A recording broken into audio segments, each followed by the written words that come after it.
Canada's Foreign Affairs Minister Mélanie Joly continues her visit in Ukraine this morning.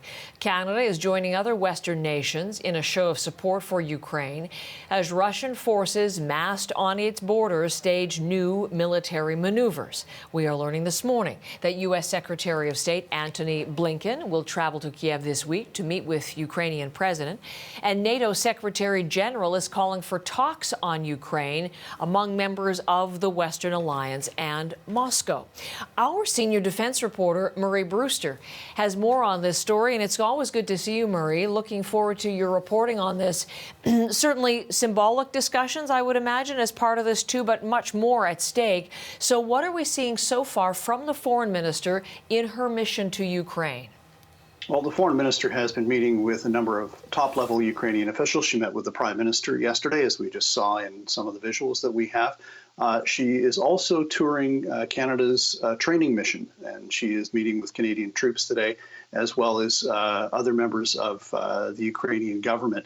The minister came not empty-handed in the sense that during yesterday's meeting with the prime minister, and she spoke about the possibility of Canada providing further financial assistance to Ukraine, because the country is, of course, under a great deal of political strain, but it's also under a great deal of fiscal strain as well, because the uncertainty has caused an impact on the government's finances. And Ukraine has been meeting with a number of different potential financial backers.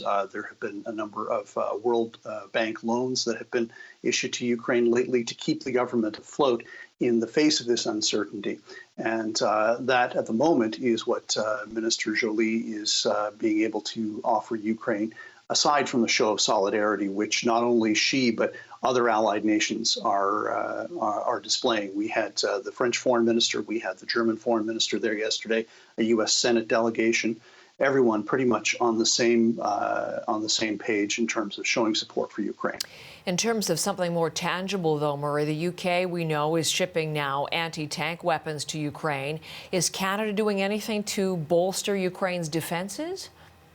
Well, Canada has had Ukraine on its list of safe countries for arms exports since about 2017. And the country is going to be looking at what can be provided.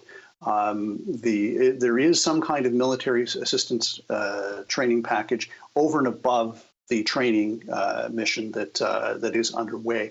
And what sort of defensive weapons can be provided? Canada has a limited supply as to what it can provide.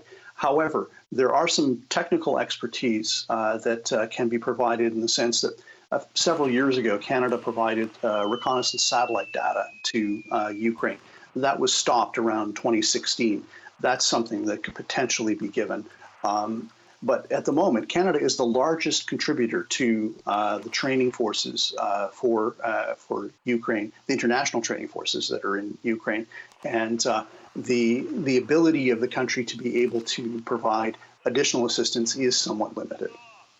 Murray, thank you. We'll obviously continue to watch both her overseas mission and the broader issue, and we'll do that with your help. We'll look forward to updates. Thank you, our senior defense reporter, Murray Brewster, there in Ottawa.